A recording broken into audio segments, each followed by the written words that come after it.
Hi there, welcome to another episode of the Whiskey Row History Show. I'm Constable Ron Williams, the Yavapai County Constable for the Prescott Precinct. Brad Courtney is not here today. However, we have an incredible special guest, Terry Ike Clanton, who is a descendant of the Clanton family of Cochise County.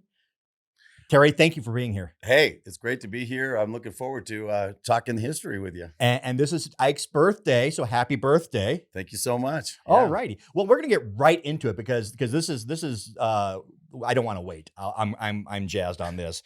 So let's start real simple. Who are you, Terry Ike Clanton? Who are you? I'm a frustrated cowboy that's been spinning my wheels for 67 years trying to get the other side of the story. Not when I was 1 year old, but early on. I mean, it really was trying to fight Hollywood and everything to tell the other side of the story of the Clantons in Tombstone. And are you an Arizona native? Are you from California or? No, I was born and raised in Whittier, California, and which is a historical town founded in 1881.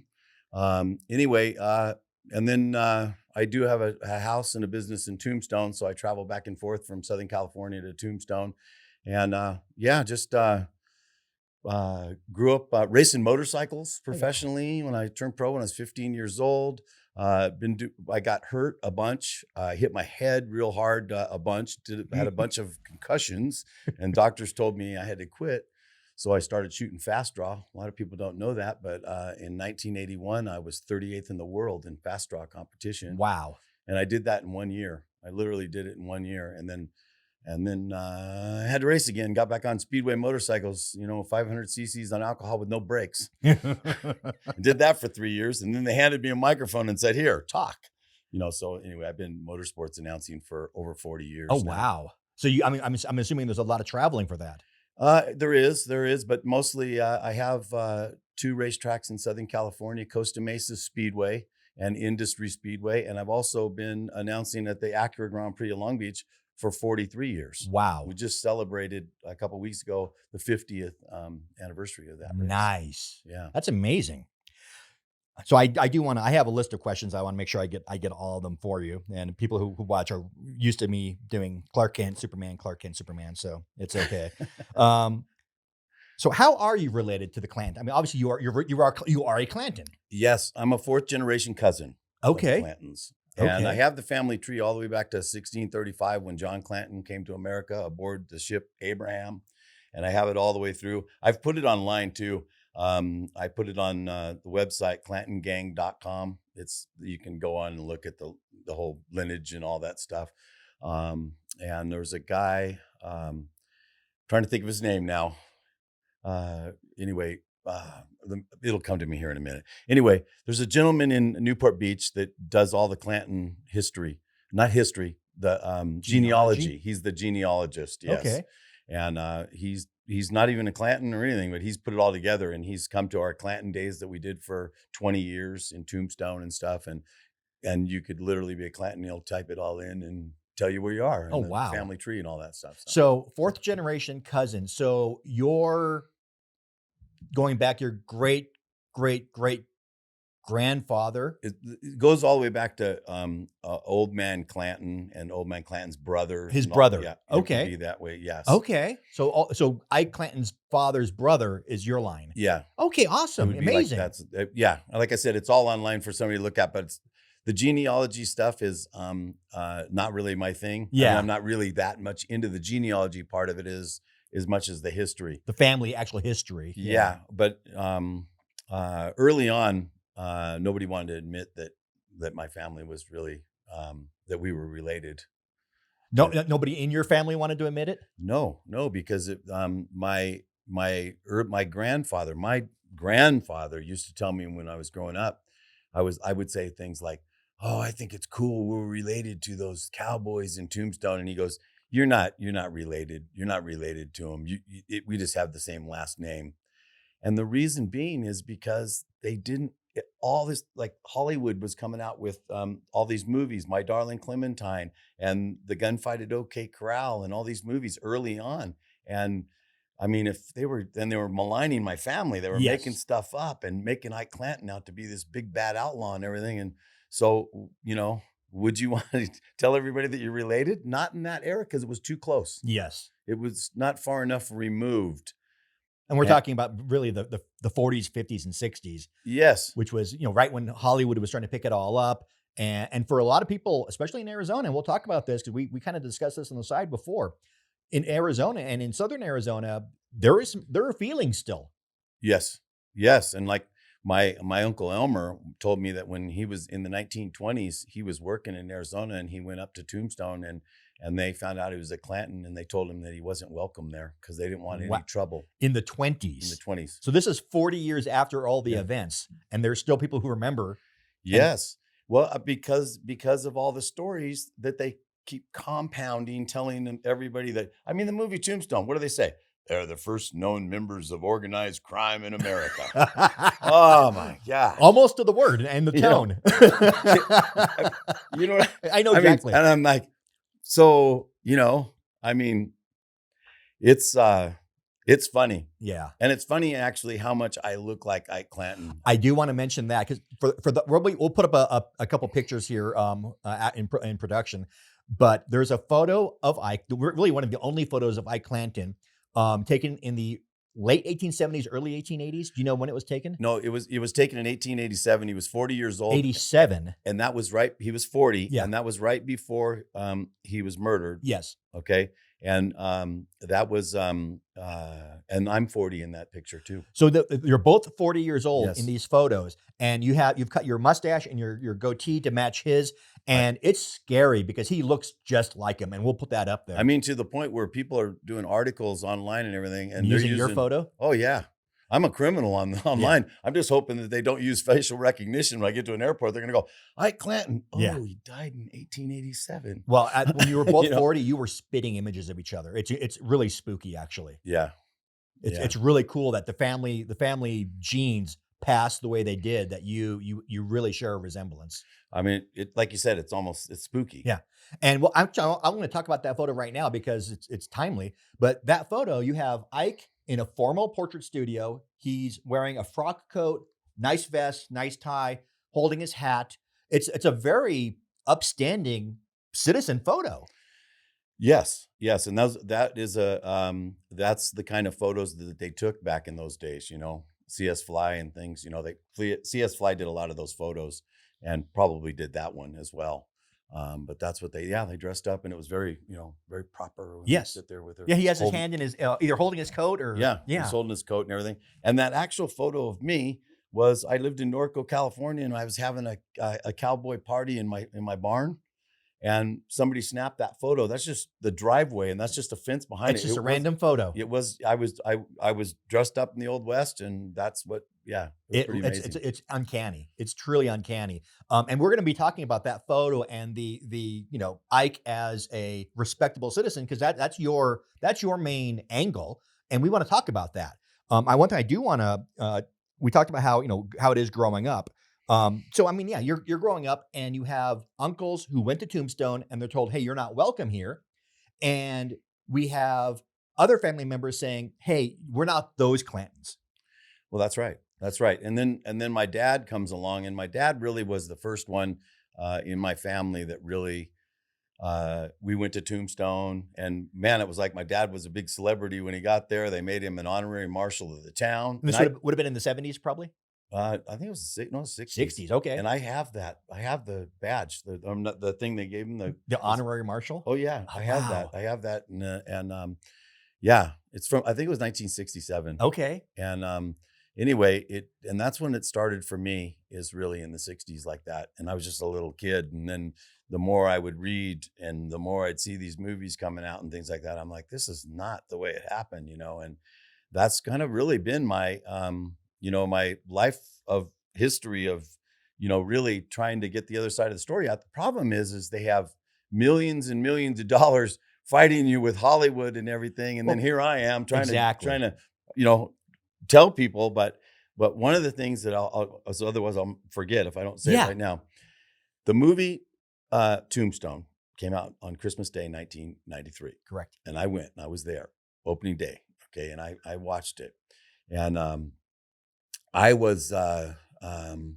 like, wow, they have really done it this time. They made Ike Clanton out to be, a coward and all this stuff, and that's just made all this stuff up, And we can talk about that about being a coward and all that. I mean, if you showed up at or somewhere and you couldn't defend yourself, and people started shooting and you run, I think you're smart. You're not a coward. Correct.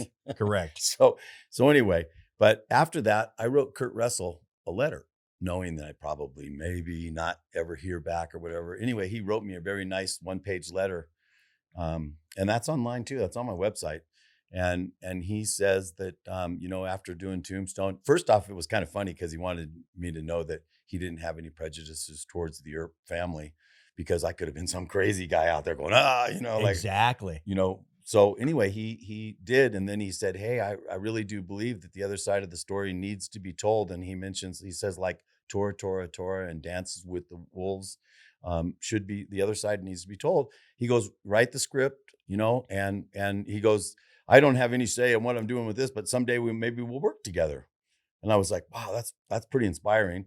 So I actually took a script writing classes, and I actually before that had lots of acting training and stuff. So that helped a lot when I started writing the script. And it took me about 4 years, and it was a book originally. And people go, they don't make any money at books, make it a movie. So I literally just swapped it over, and I registered it as Tombstone 2 with the Writers Guild of America a long time ago. And then I've got the script right now, and I think we need, if we could generate the money to do it. Yes. But it will never be called Tombstone 2. No. Because that's too iconic. There's too many great stars. It's a classic. You'd never be able to. Tombstone 2 would suck. Oh, exactly. Just right from the get-go. Yeah. You would never be able to do it like that. So it will have a different name. I have some different names that we'd call it, and I'm ready to do it. I mean, I got this thing ready to go. I've done some extra work, so I'll be there in a heartbeat. Okay, well, we'll have to have you in there then. Yeah. One thing I do want to move on a little bit here and talk about, so you've grown up motorcycles and now announcing on races, and you end up. When did you end up getting Ike's Hotel, the Ike's Haunted Hotel? I think it was around, let's see, it would have been 2010 probably, or 11, somewhere around there. Okay. And and what is Ike's Haunted Hotel? Well, Ike's Haunted Hotel is a walkthrough attraction. It's actually called Tombstone Ghosts and Legends Tour. Okay. And it's a walkthrough attraction. And the front window was open, and the people that designed it are people that will do a lot of work for Disney and things like that. And it always looked funny to me when you looked in, because it looks like a hotel. It looks like there's actual things like mail. Yeah, slots. I've seen that. Yes, it looks like a hotel. Yeah, there's a front desk with the little mail slots in the back. Yes, and so you go through, and the Ghost of Doc Holliday is your tour guide, and you push a button, and he appears in each room and tells you history of Tombstone along with legendary ghost stories. Well, I was like, man, it's missing something, So people ask me, well, was it ever a hotel? No, it was never in a hotel. The haunted hotel is like the haunted mansion. Yes. At Disneyland. Yes. Okay. Because when you look at the facade in the front, it looks like a hotel. Instead of trying to make some other new facade, I just made it Ike Clanton's Haunted Hotel. So that's where that came in. But it's Tombstone Ghost and Legends Tour, and I highly recommend people go through. And the other thing is, we'll talk about it when you bring it up. Yeah. But in the back room, that very famous back room of the Occidental Saloon, which that building was, started in 1880. Yeah. So your business is sitting on the exact same lot that the Occidental Saloon was sitting on, which was a prominent Tombstone saloon. And there was a very famous poker game that happened the night before the OK Corral shootout, which we'll get to. Yes. And it's an adobe building. Yes. It's an adobe building. So even though they had the fire, it burned the roof off. I believe that the floor is original. Yes. Wow. And they just put the roof back on it. So really it's an original building because it's the adobe building. Yeah, it's just a new roof and a new front. Right. But I don't know that it burned the front either, because I think it's got all the leaded glass and everything. Huh. I think that it survived that. Oh, wow. I don't know for a fact. And for those who have been to Tombstone or who are planning on going to Tombstone, where in Tombstone is the haunted hotel? Where is the ghost tour? It's two doors down from the Crystal Palace. There's one building in between the famous Crystal Palace Saloon and my building, and then right across the street from Big Nose Kate's Saloon. There we have on it. Allen Street. There we have it, right on historic Allen Street. So let's get into that famous poker game inside the Occidental Saloon. Now that we're actually here, you have the night before the OK Corral shootout. It's literally midnight of October 25th. There's some snow in the air. It's cold. Some snow flurries, and you have a poker game that seats Johnny Behan, Virgil Earp, Ike Clanton, who else? Tom McLaury. And Tom McLaury, who was also involved in the shootout, and then a fifth man, which that usually gets unnamed. Yes, that's right. I like to think of some time traveler who sat in on it. Yes, that's right. But no, so you have this poker game of everybody who's going to be at odds with each other in not quite 14, 15 hours from then. They're all going to be dying, killing, and at odds with each other. And so they have this poker game going on. Fill us in on that. Well, first off, a lot of people probably don't know this, but the gentleman that had that running back there was poker. It was not poker, Keno. It was a Keno. They were having Keno games back there. His name was Ike Isaac. And you'll see his name come up in Tombstone history as well. But Ike Isaac was the one that had that back there. But that night they were playing poker. And it was the night before. And I think really I really believe that's where the bad blood started, right there in that poker game. Really? And everything. I do.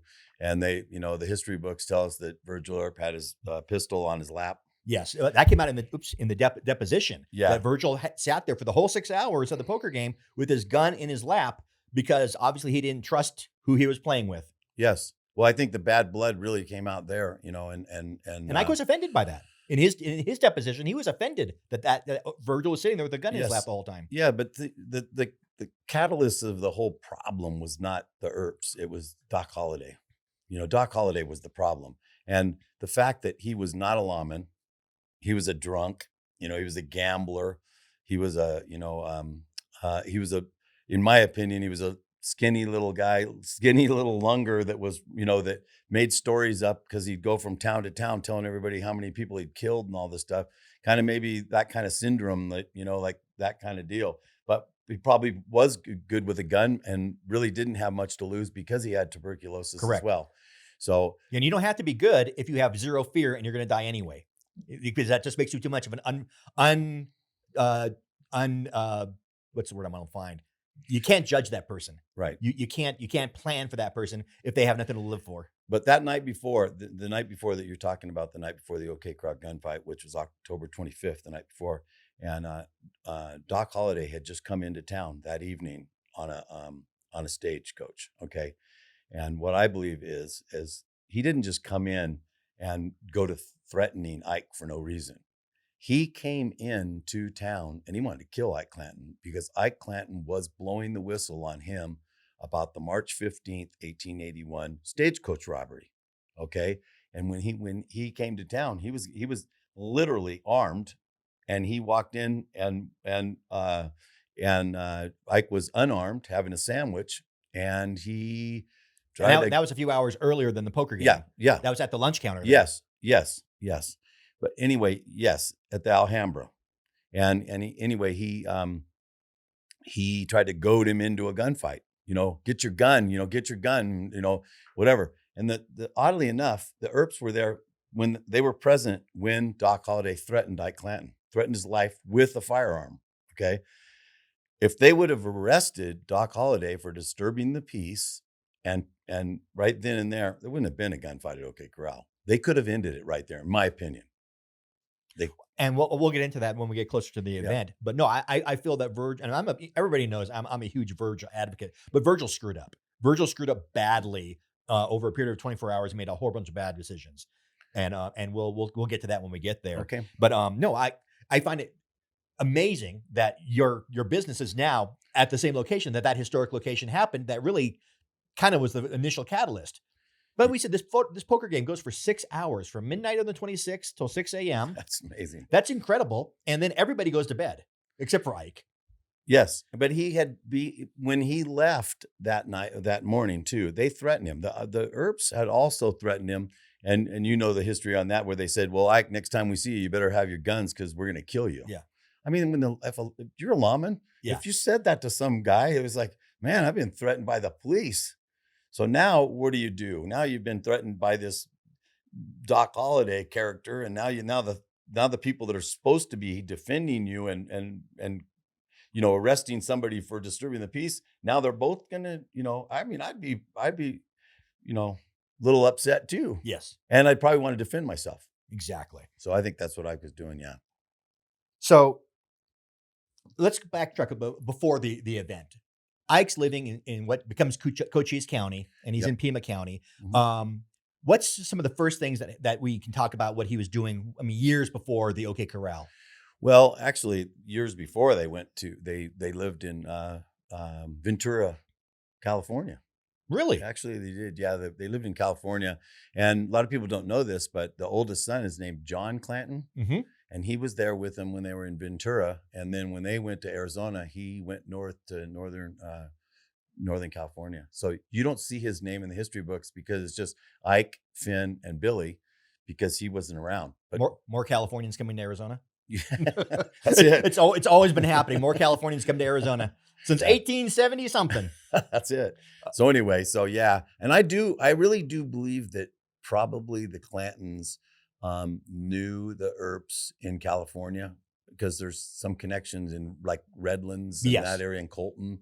And I think the Clantons, and it wasn't millions of people or like No. it was now, So I do believe that they probably did cross paths, and I don't think that that there was bad blood. I mean, there wasn't bad blood until after the OK Corral. I don't think that there was.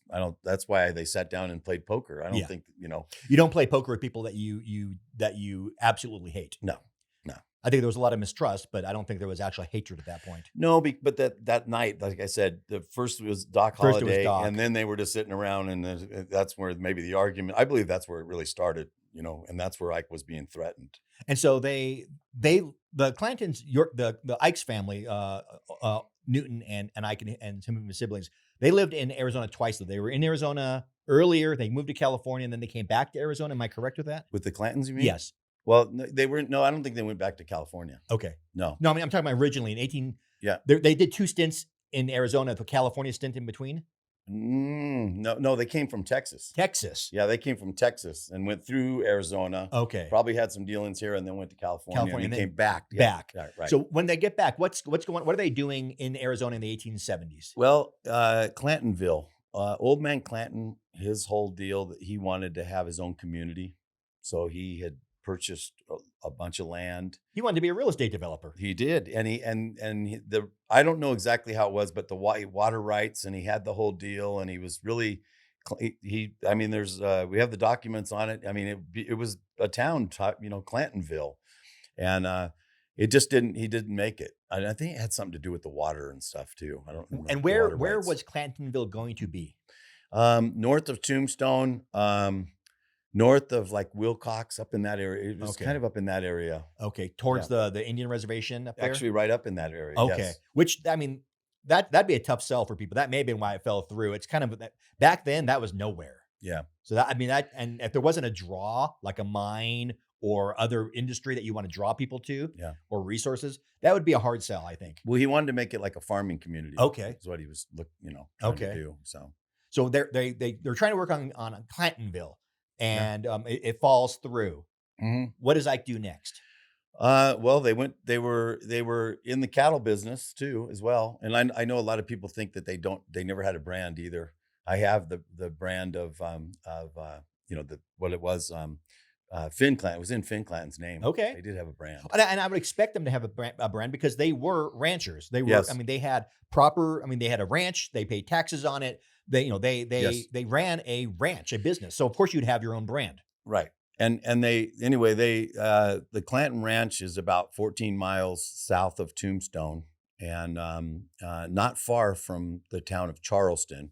And the Clantons really were mainly in Charleston. They were more in Charleston than they were in Tombstone. And Old Man Clanton had a saloon on Stowe Street, right on the corner of Stowe Street. In fact, years back, when we hike out there, I kind of put the map together, and I kind of know which building it is that would have been the saloon. What still remains of Charleston?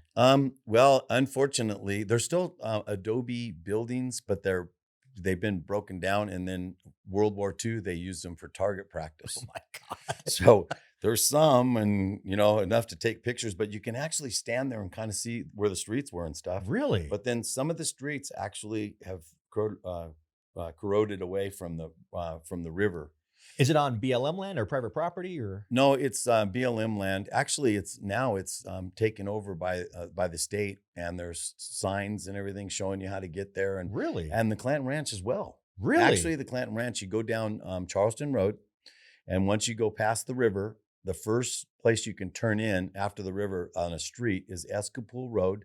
You take Escapole Road down about 2 miles, and you'll see a parking lot there. And there's a whole write-up about the Clantons and the Clanton. I have a buddy who lives down that way. We do a lot of horseback riding up San Pedro River and all that. Yeah. We may need to take a ride out there one day. And you can ride out to the old Clanton Ranch. There's only one quarter of the adobe left. That's enough. Yeah, that's enough. So, and I'll try to coordinate with you and see if you're in town. I'll ride out there. So.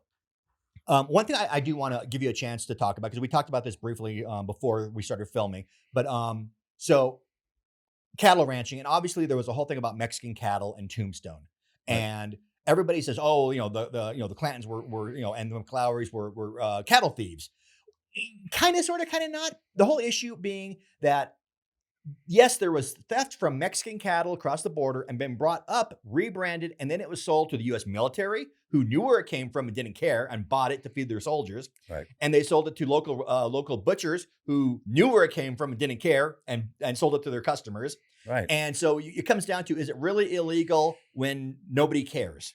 There's a gray area for sure. It's a giant gray area, and I'm going to give you a chance to discuss that if you want to. Yeah, I just here we are, 2025, and it's really hard to call somebody a, cattle rustler and a thief and a murderer and all this stuff when they have no facts to prove that, because they were never arrested for it. I mean, Tombstone, they had lawmen, they had rules, they had regulations. So how come they were never arrested for being cattle rustlers and charged on it? And it's any state law or territorial law ends at the border. So if you stole a cow in Mexico, it wasn't stolen when you crossed the border. It's yours now. Possession is 9/10 of the law. I like that. You're a lawman. You got good facts. It's just the reality. The reality is, if it's not a crime, it's like if you were, back when, if you could do something illegal in Mexico, and you come back across the border, it's not illegal anymore. You didn't do anything wrong because that's legal there. Yeah, I do think that they may have stole cattle. They may have down in Mexico and brought it back. And they may have bought cattle in Mexico, and they may have got, cattle from everywhere. They were bringing cattle in from New Mexico for sure. I know that. Yeah. So anyway, they were providing beef cattle and beef to all the local communities in the area. Military. In the military at Fort Huachuca. And the Indian reservation up was it Fort Thomas or the Carl starts with a C. I know what you're talking about. The Indian reservation just north of there. Yeah. San Carlos. Yes. And that is kind of up there by that, by where Clantonville was up in So San Carlos reservation was also buying that beef. Everybody knew, well, either they knew or they just, I don't want to know where it comes from. Well, and I do, the Clantons were very wealthy. I can tell you this. I'm going to tell you right now, I have the records, but it's been years since I've actually looked it all up, but I had the bank statements from October 1881, and Ike Clanton deposited $3,000 in the bank in Tombstone. $3,000 in 1881 money is probably close to $100,000 today. Okay, and that's what one deposit.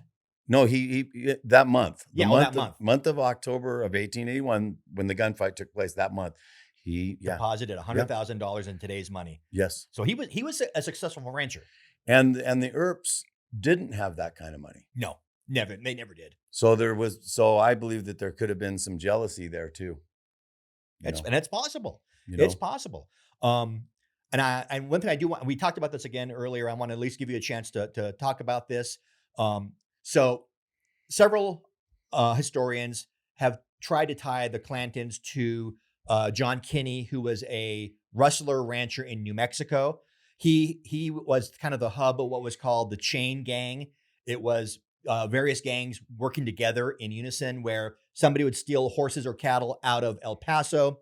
They'd run them to Kinney in South New Mexico. He'd rebrand them. Then he'd sell them to another quasi-legal, maybe rustling for ranch, where they would buy them from him legally and then rebrand them. And they kept funneling the brands and cycling the brands until they could sell them, as brand new cattle again.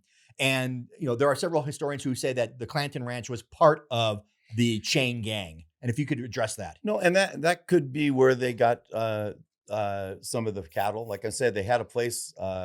Was it La Cienega Ranch in New Mexico, and they were in New Mexico. And that was Ike and Johnny Ringo, correct? Yes. Who filed for that ranch together. Yes. And they even filed for La Cienega. That was La Cienega, yeah. And they anyway, which is funny because in Los Angeles there's La Cienega Street. Yes. I'm like, and there's a Clanton Street too. Really? Yes. Do they intersect? No, I don't think so. I don't think so. But anyway, I know that very well could be. But again, there's that gray area. Yes. They're bringing in cattle. They're probably changing hands and things, and then maybe the Clantons were running them in and all that stuff. I don't know like I told you earlier, I don't know on the dates on that, because that might have been when Clantonville was trying to be formed too. I think those could have crossed over a little bit. Okay. So, well, it's good to know. I mean, because I've not seen a firm. It's more of it's a lot of speculation. Well, they had to get the cattle From somewhere.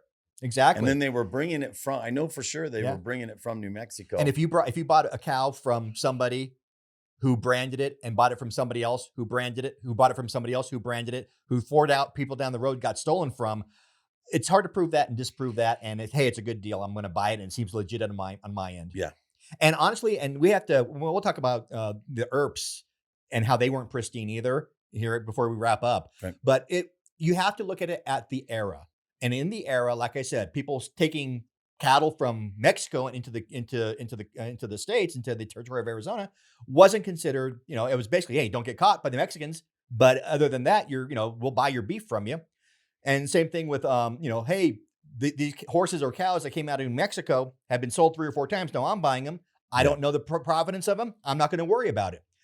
Earps are the same way. They were involved in being bouncers and pimps on Mississippi riverboats before they came to Arizona.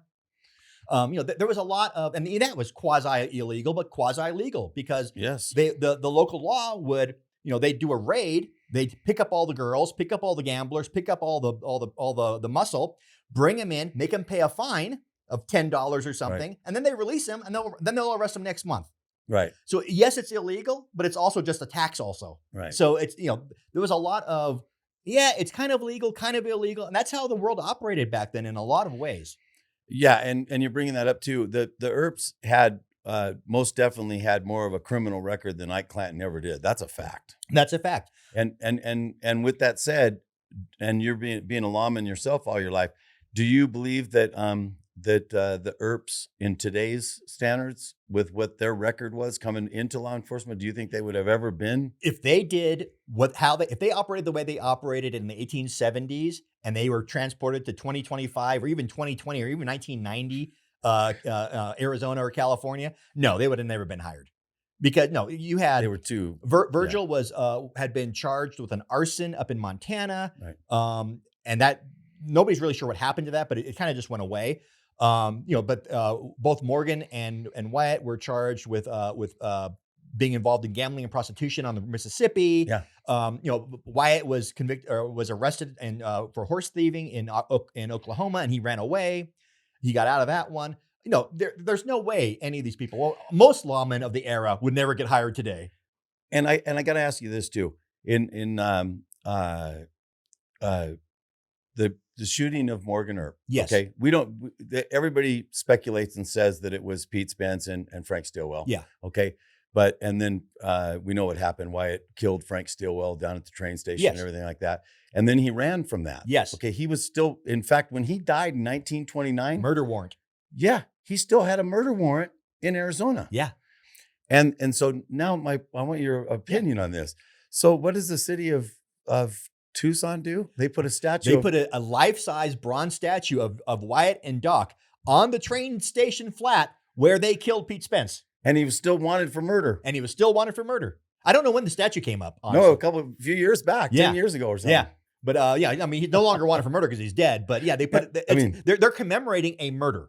They are commemorating a murder. Yes. No, they are.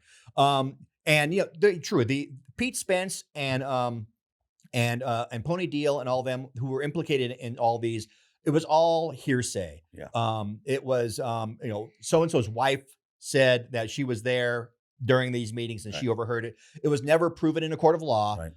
It's them talking after the fact and being interviewed about it. Exactly. So no, there's a lot of speculation of who did what, when, and how. In fact, if you watch the new flick on the TV called Wyatt Earp and the Cowboy Wars, Ike Clanton was there too. And we know that's not true. He was in Tucson for like 2 weeks before that. Yeah, exactly. No, so yeah. Well, and you have to remember always, Hollywood wants a good story. You got to have a good guy. You got to have a bad guy. And unfortunately, it's been my family. It's been your family for the last 50 years or 100 years at this point. That's right. Who's been the bad guy. Right. So Ike, besides being a rancher, at one point had a restaurant. Yes, the Star Restaurant, and it was 1877, around that area. It was actually before the town of Tombstone. It was just that they were just getting started, and he had the very first restaurant in the area. Ike Clanton, Restaurateur. Star Restaurant. The Star which is Restaurant. Really odd, And I've seen facsimiles of like an invoice when he sent for groceries up in Tombstone, or Tucson, in Tucson.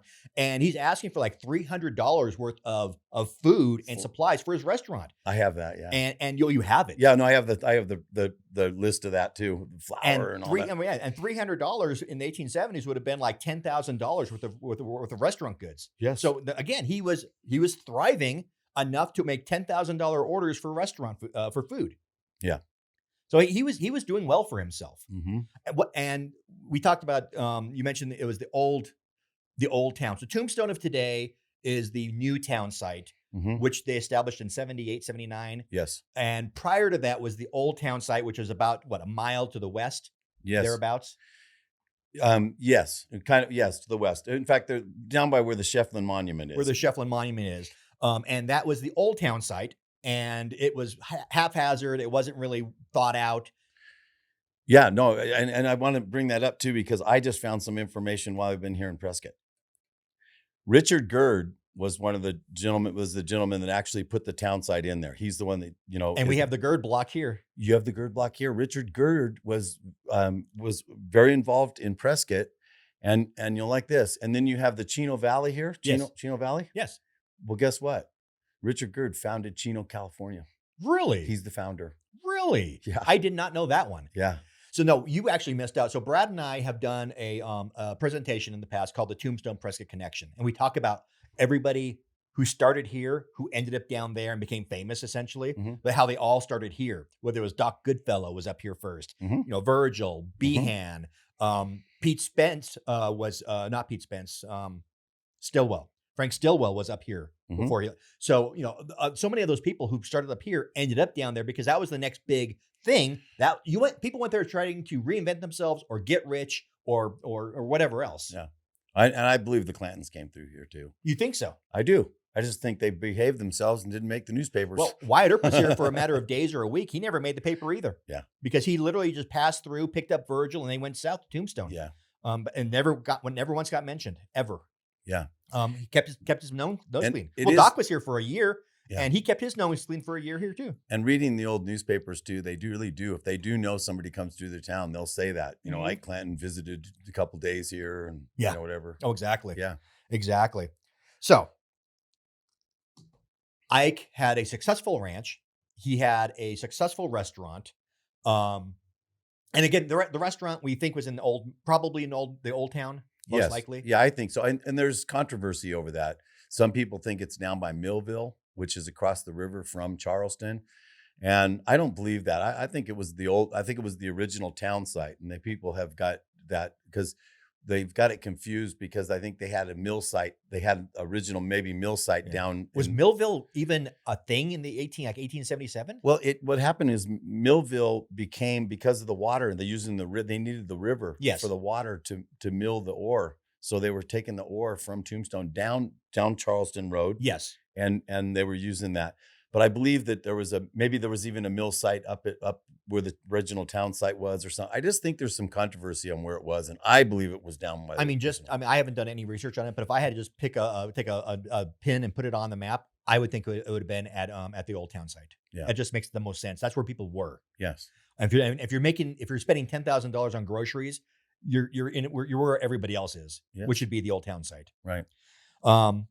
So he's restaurateur. He's doing well. So, I mean, it sounds like that Ike was really misunderstood, that he was a successful rancher, a successful townsperson, and that he wasn't this cattle thieving coward that all the movies say. No, they just that's is that caricature? Yeah, actually it goes back to a couple of people I won't even mention authors, but they've said different stuff in there, and whoever wrote the script picked up on that and called him a coward and everything like that. And it goes because he ran from the OK Corral and everything like that.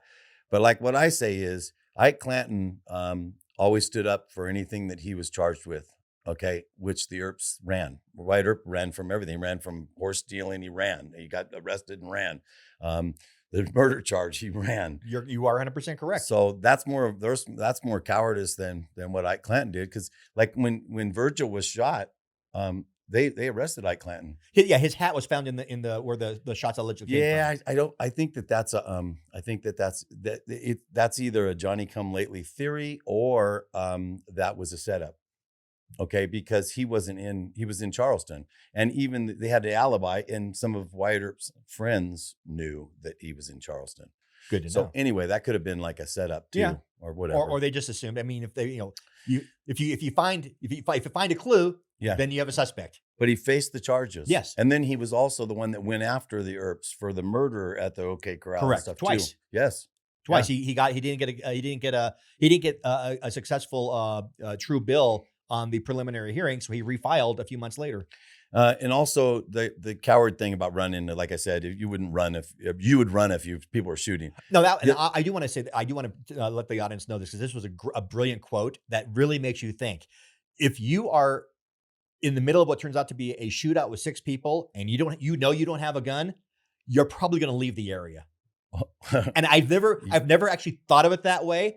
And so, but you put it in perspective, you're 100% right. You're going to run if you're the one guy without a gun.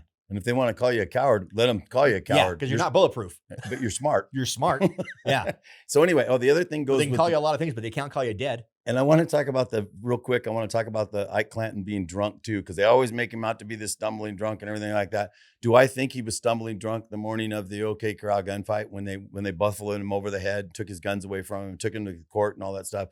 And they say that he was just drunk and all that, and saying he was threatening them and going to kill the Earps and all this stuff. I don't think that happened. And if it did happen, then I think that the Earps should have been held liable for letting a drunk back on the street. Yeah, I mean that's just. And one thing I do want to point out, because I'm not going to speculate on that one, but one thing I am going to speculate on, and I think is probably another. Well, this was Wyatt, not and he was anyway. When Ike is arrested, and Ike is in the courtroom waiting to see the judge, and Wyatt is walking down 4th Street. In front of him is Tom McLaury, also walking to the court. Wyatt ends up catching up to Tom. Yeah. They have words, and Wyatt pulls a gun, and he hits Tom McLaury so hard across the head that Tom's hat flies off. He has a solid silver hat band. It gets knocked off his hat and rolls down the street. He hit him hard, knocked his hat off and knocked his hat band off, and then lets him go and walks away. During the deposition, they ask him, well, why did you hit him? And Wyatt says, well, he was carrying a gun in violation of city ordinances, and so I hit him. And they said, well, why didn't you arrest? I'm a deputy marshal. A special deputy marshal. It was my job to enforce the law. Well, why didn't you arrest him then? Well, I was off duty. Yeah, well. So I'm going to hit somebody almost brain them, hit them hard as I can with my gun on the street, saying that they're armed, but I don't disarm them, I don't arrest them, and I just walk away. My question is, was Tom McLaury actually armed at that point? Because if somebody with a gun is beating the heck out of me, I'd probably pull a gun. He didn't pull a gun. So my question is, was he armed? Was he not armed? If he didn't pull his gun, it was because Wyatt was with the marshal's office and he didn't want to pull a gun on the marshal. So but Wyatt had a chance to arrest him and take care of that. It was found out after the OK Corral, and you know this, that Tom McLaury's gun was lodged at the Grand Hotel. Yeah, he had stored it at the hotel as the law required. The question is, did he have it when he got buffaloed, or did Wyatt lie about that, or did he have it and was buffaloed, or did he not have it and did Wyatt lie about it? Well, he was humiliated for sure. He was definitely humiliated, and he didn't have the gun at the OK Corral. He did not have the gun because they found it lodged properly. Right, and another common sense thing, people go, "Oh no, he had a gun." Listen, if he had a sidearm, then he would have took it out and been firing. When he was shot, he was trying to get a rifle off the scabbard. Exactly. He wouldn't be trying to get a rifle out if he had a sidearm. Exactly. So that's just common sense to say he wasn't armed. Both him and Frank were trying to get their rifles off the horses, and the horses were spooked, and they couldn't get the rifles off. Right. And so it was a bit of a one-sided gunfight. But I think the Earps may have believed he was armed. But that's neither here nor there. But the fact of the matter is, Tom wasn't armed at the time of the shooting. And that makes me wonder, was he armed at the time of the buffaloing? Well, and the other thing is, too, that's the other thing, like I'd say, maligning the history and my family and everything. Even in Tombstone right now, you go up there, watch the gunfight at OK Corral today, Tom McLaury's armed. Yes. All the movies he's armed. Yes. They don't want to show all these guys armed coming down the street with 4 guys and only 2 of them are armed. It's, because history and life is messy. And they don't want to make a movie that's messy. They want to have a clear good guy and a clear bad guy and make it a fair fight. Just like they don't talk about how in the movie Tombstone, they don't, they imply that Wyatt's first wife, Maddie, was an opium addict before he left her. When the reality is she became an opium addict because he left her. Yeah. But that makes for ugly storytelling. Yes, it does. So I would love to have a movie or a Deadwood version of TV series of Tombstone that really got into the truth of the matter. Yes. So we talked about he's misunderstood. I mean, that your angle is that, look, Ike was never a criminal. He was never arrested for anything. He was never charged with anything. He was arrested once for the Virgil shooting, and he got dismissed. Other than that, he had a clear criminal record. He was a businessman in the community. Mm-hmm. He was a rancher in the community. Mm-hmm. Yes, some of the people he associated with were tough people, mm-hmm. But that he himself, was not necessarily. And am I characterizing your opinion correctly? I don't know. Yes, and I think that one thing we should bring up too is the Stock Association. When he left Tombstone up in northern Arizona, that was they were looking after Here comes this guy with this reputation of being this big, bad outlaw cattle rustler. So the Stock Association, in my opinion, they were the ones that went after and hired these guys to go after Ike Clanton. And that's a whole story in itself. But then we'll get there. Hopefully, we'll see. So let's talk about the things that happened over the course of a couple months in Tombstone leading up to the OK Corral, because there was issues with Doc and a stage robbery, mm-hmm. and allegations. Let's talk about those. Well, I can give you the quick version of it. Yeah, give me the quick version. Okay, the quick version is going to be March 15th, 1881. There's a Stagecoach robbery, it wasn't a robbery. It was an attempted robbery because they never stopped the Stagecoach.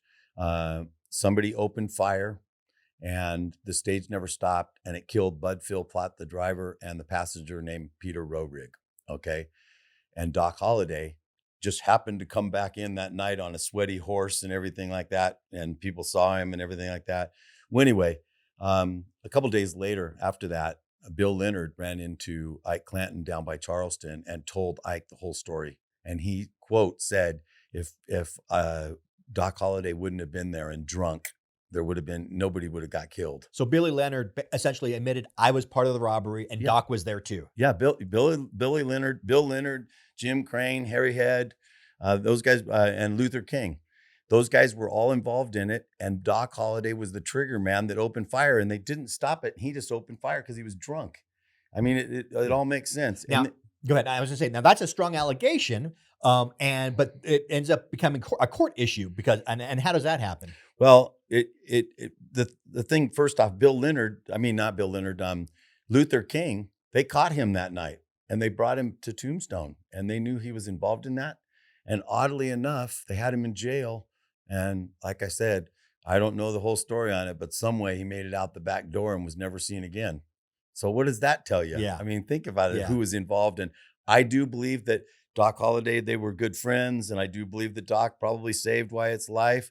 But in my opinion, I think that they were covering for him. And there's just too much evidence. Do we know if he was in the city jail or the county jail? Because there's two different jails. I don't know what jail it was. Neither do I. Because if it was the city jail, that lends a lot of credence to let's open the back door for him. If it's the county jail, it makes it harder. I've never heard that, and I like that, though. Yeah. I like what you're saying because I don't know the law part of it. Yeah. Like that. I'm just saying, if the Earps are in charge of the city jail, which they were not, because in March he was not city marshal yet. He was not city marshal until June. Okay. So yeah, so my question is, who opened the door though? But who opened the door for him? Who got him out? I don't know. I know that's a good point. And then I want to ask you this question before we get there. Yeah. Because I'll give you the quick version of that though. Then we've already discussed the night before. So that now Ike knows the whole story. He comes back to Tombstone. He's telling everybody. Then Doc comes to town on the Stagecoach the night before. I told him he tried to kill him and all that stuff because the word was out that Ike Clanton was telling everybody and knew the whole story. Okay. Then we have the OK Corral gunfight. Let's back up though, real quick, for the stage robbery. So Doc is actually indicted on the stage robbery charges based on Big Nose Kate's written statements. Yes. She writes an affidavit saying that she knows that Doc did this. Yes. And you think she changed her story anyway? All of a sudden, but she ends up recanting it a couple days later. Yes, with probably some pressure. Possibly, very possibly. The working theory was that they got her drunk and that they got her drunk and angry, and she basically wanted to screw Doc over, and then she sobered up and changed her mind. An equally valid theory is that she was honest, it was true, and that she had pressure put on her from the Earp faction to make her recant it. Right. That's an equally valid theory. Right. So they dropped the charges basically on that. And Ike Clanton knew that was not true too as well. Like I said, he was still blowing the whistle, So he believes that Doc did it. He's telling people he believes Doc did it. Yes. Doc comes back from Tucson upset because he's being either slandered or he's being basically pointed out. And the other side of the story, the Earp side of the story, has no motive. Yeah. I mean, he doesn't just come into town and just automatically want to kill Ike Clanton. Yeah. For what? Yeah. They don't have a motive. Yeah. And if you ever notice, none of the movies, they don't show you the night before. No. Nobody showed the Earp side of the story doesn't want to show you the poker game. Yes. They don't want to show you the poker game. They don't want to show you the sandwich where Doc Holliday's threatening Ike Clanton. That started the whole thing. I will say Costner's movie did show that. Okay. Costner's movie did show the lunch counter threatening and having to be separated by Morgan. Okay. But I've seen so many of them. I know. But no, it's not part of the usual narrative. No. Right. You're correct. And none of the books either. You know, it's just like they just kind of, it's like, oh man, what did I miss a chapter? Exactly. So I'll let you continue then. From the poker game on. Okay. So, but the question I have is a person in law enforcement. Yeah. So the Johnny Bean, okay, we know that he's the sheriff. And now he's the sheriff of the county. Correct. And still to this day, right? The sheriff has control or whatever jurisdiction over cities. Yes, however, they generally don't exercise it. Okay. So once a town incorporates, they are required by statute, and even back then, to have their own peace officers, have their own marshal's office or city police. And at that point, the sheriff usually wipes their hands of it and says it's your problem. Because honestly, the sheriffs are usually overworked and undermanned. And if somebody else is doing the job, they're not going to stick their nose and meddle in it. But if they found out that there was some corruption or something like that, the sheriff could go in and take over. Correct. And that happened down in Maricopa County back in the 90s, I think, or early 2000s. Okay. Well, anyway, back to the Tombstone story. We know that the Cowboys were leaving. They were in the vacant lot down there on Fremont Street and everything. And then Johnny he wanted to get the hell out of here and solve the deal. Yes. And so he was trying to stop them. And he told them whatever he told them. Yes. I always think that's funny too, how everybody knows exactly what they were saying. Yeah. There was 4 guys walking down, you know what I mean? Yeah. Whatever he told them. Don't go down there. I don't want trouble, whatever. Yeah. Anyway, but they kept going down there. So, you know, who has the authority there at that point? The city marshal does. Yeah. And Virgil made a decision. I told you he made a series of bad decisions. Yeah. And you mentioned how you thought it was a bad decision to let a drunk man continue to walk the streets if he was so drunk. I'll go just further to the actual, when they know the Cowboys, Ike and Billy and the Claiborne brothers and I can't think, Billy Claiborne, Yeah. are all down in the vacant lot south of the north of the OK Corral. Virgil decides to put together his team, the men that he's going to use to deal with this issue. There's the big problem, though. Well, the problem is Virgil had 2 police officers on the city rolls, one of which was the previous night watchman in Prescott. So Virgil knew this man from Prescott. So he has one police officer. He has another police officer also. Jim Flynn or something. Yeah, and then he has Morgan, and then he chooses to bring only Morgan, and then deputize his brother and his brother's drunk dentist friend. Yeah, but now that's the part. Okay, I got to get this in because this is the part that, in my opinion, caused the whole thing and why they should be held responsible for the murders of the 2 McLaury brothers and Billy Clanton. When they asked Doc Holliday to go. Yeah. Now here's the deal. They witnessed Doc Holliday trying to threaten Ike Clanton and kill him the night before. Yes. And then the next morning you're going to give him a shotgun and say, come down and No, okay. Like I said, that's when picking the people who are personally involved in the problem. Yes. Whether it's Doc or whether it's Wyatt, picking them over your other 2 paid police officers. And don't forget also another mistake Virgil made. Like I said, I'm a huge Virgil fan, but Virgil made errors. Is he had the mine chief come to him and say, "Hey, I have 20 men with rifles, the town militia, who can help you make this arrest." Mm-hmm. And if Virgil marched down there with 20 guys with rifles, OK Corral would never would have happened. That's right. Because there's no way these guys are going to pull guns on 20 guys. No, but I also believe that when they asking Doc Holliday to go down there, Bad mistake. Well, it's like taking a blowtorch to a fireworks factory. Don't bring a drunk dentist to a gunfight. Right. The other thing is too, when I believe when they made that walk down there to disarm them, I don't believe that Virgil or Wyatt went down there to gun him down. No. I don't believe that.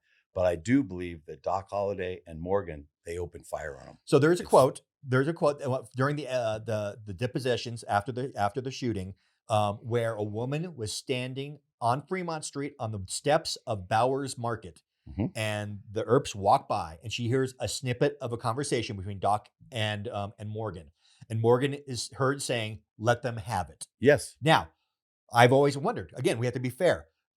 Was he saying, "I don't care what happens when we get down there, let them have it," or was he basically giving him law enforcement advice? Look, we're going to go down there. You're going to just hold your gun and look menacing. If they open fire or if they pull guns, then let them have it. We don't know what the speech was, Right. But we do know that Morgan said, "Let him have it," Right. per the depositions. But in today's standards like that, if you went to a house where there was an argument the night before, and then you took the guy that was in the argument over to the guy's house the next morning, and there was a gunfight, what would happen to you? You'd probably lose your job. Like Virgil lost his job. Yeah. It was a horrible decision, and the judge called him out on it. So that was horrible decision making. Yeah. No, the whole aspect of bringing Doc Holliday, bringing Wyatt, when Wyatt had already buffaloed Tom McLaury earlier in the day, Doc Holliday had got into a threatening, telling Ike to go arm yourself because I'm going to kill you the night before. Bringing these 2 guys when you already have 2 other police officers who are not involved, who are impartial, when you turn down many different groups of people who said, "Hey, we can help you out. We can bring arms to bear," which would diffuse the situation. By doing all those things, he made some horrible decisions. Now, and Virgil, per the deposition, once he found out, when Behan ran back and said, "I've disarmed them," he took his gun out of his waistband, put it behind him to hide it. He transitioned the cane to his gun hand and put the gun in his waistband behind him. So I think he was trying to disarm him realistically, but I think he made some bad choices of how that went about, especially since the guys were, like you said, they're in the lot, they're at the edge of town, and the ordinance allowed you 30 minutes upon arriving to town and 30 minutes upon leaving the town to have your guns, because you can't teleport them. Right. So you had 30 minutes to divest yourself or arm yourself and leave. So, I mean, it's a gray area. It's a misdemeanor. It's a gray area. Are they really leaving? Has it been a full 30 minutes? What's going on? And then you bring the fuel to the fire. It was a bad decision making. I mean, I can look at some of the deposition and say, yeah, there was threats against their lives. They were hanging out next door to Doc's house. They were on the way. The Earps walked every day to go home. You can build a case and say, well, yeah, they felt threatened and they were going to take care of it. But the whole thing was poorly handled, and it was a bad situation. And the town felt that way. That's why half the town was pro Earp and half the town felt that that they were guilty of murder. Yeah, and it split the town.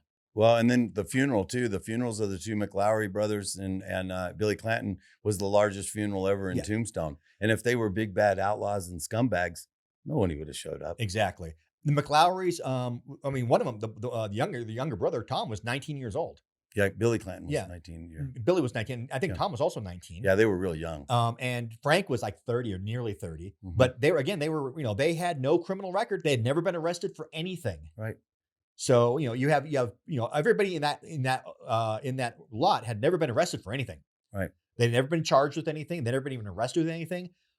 They kept some questionable friends, and they were part of the beef business we talked about.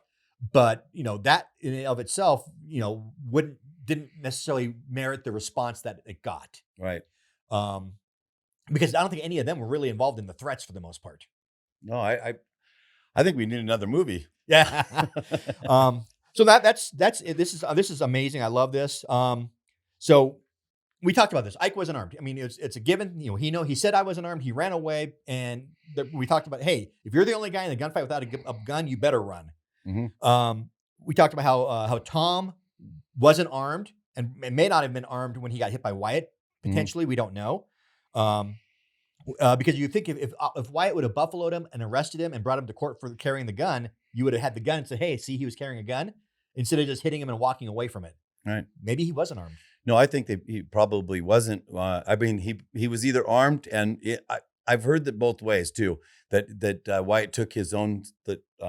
He took Tom's gun and hit him over the head with his own gun. That's possible. And then probably kept it. That's why he didn't have a gun. That's possible too. So, Frank McLaury may have not had a gun on his hip. May have only had a rifle on him.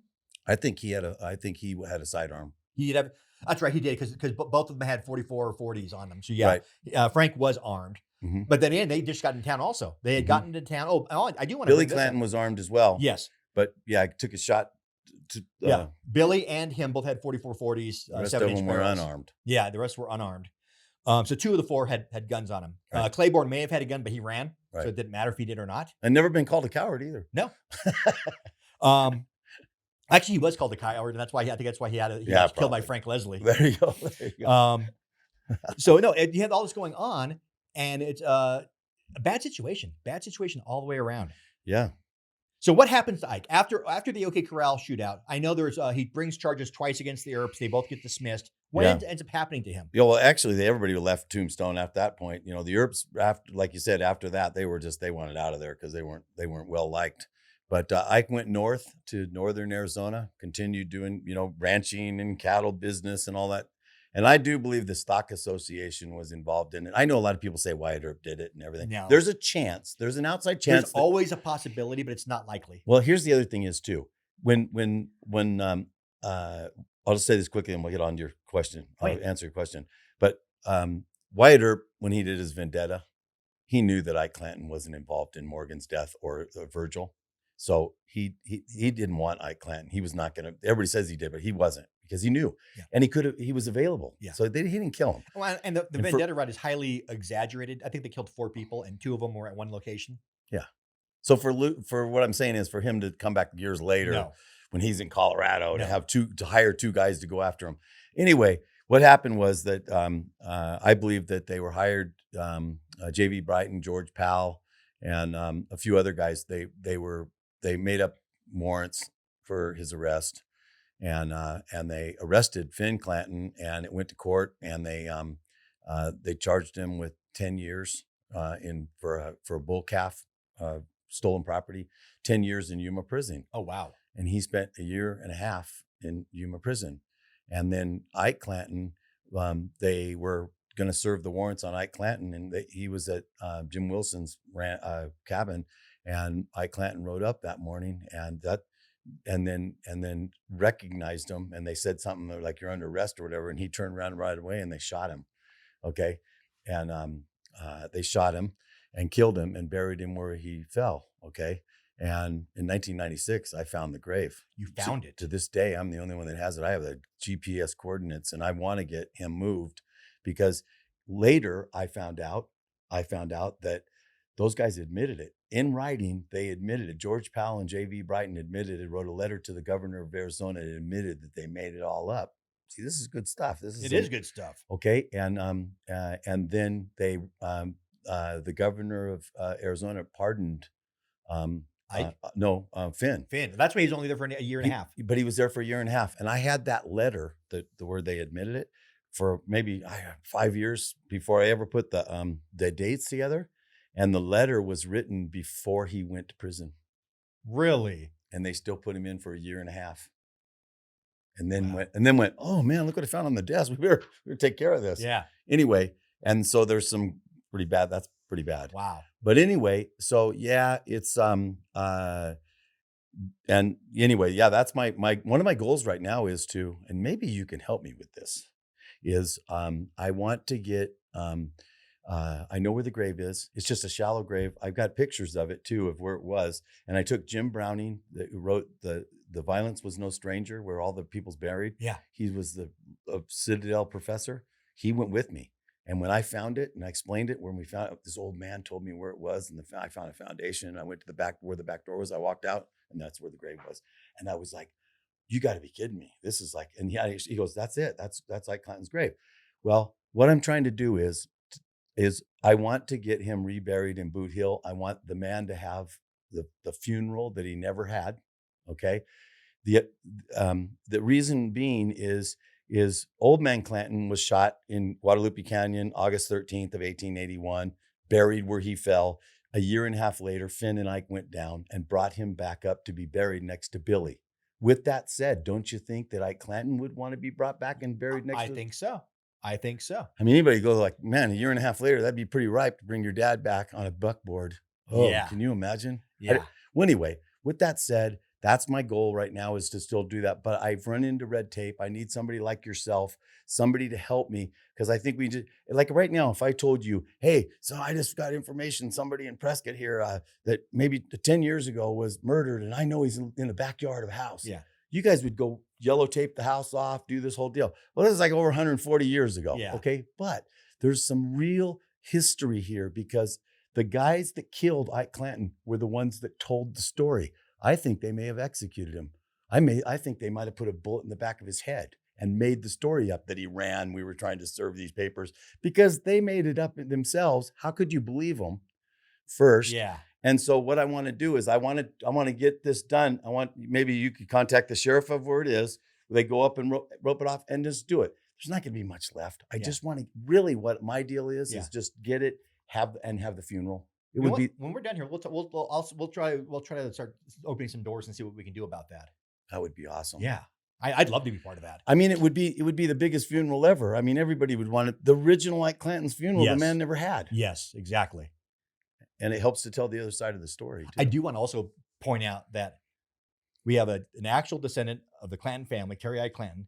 I'm a political descendant holding the same office as Virgil Earp held in Prescott.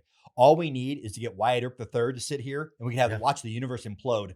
Yes. And I've worked with him many times, and he's a great man. Yes, he is. Yes, he is. Great guy. I would love to have everybody in one location, and that would make the world turn, I think. We could do it. Yeah. I'm ready. Well, I want to, Terry, thank you so much. I know this was your birthday weekend and you're up here in Prescott.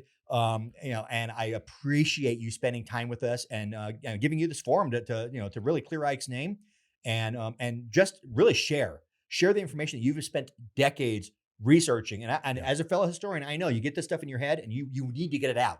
Yeah. You need to tell people and get it out. Thank you for sharing with us. And this was a really, really fun special episode. Yeah. Well, thanks for having me and, yeah. and getting your point of view as being a lawman yourself. Oh yeah. That was good stuff. Well, what thank you're saying. you. I really appreciate anything I can that. do to help. Always. Yeah. Always. This is it. We are at the end of our special edition of the Whiskey Row History Show. I'm Constable Ron Williams. This is Terry Ike Clanton. It's been a lot of fun. I hope you enjoyed it. Brad and I will be back next time. I think we're talking about Doc Holliday again in Prescott. See you next time. Thank you.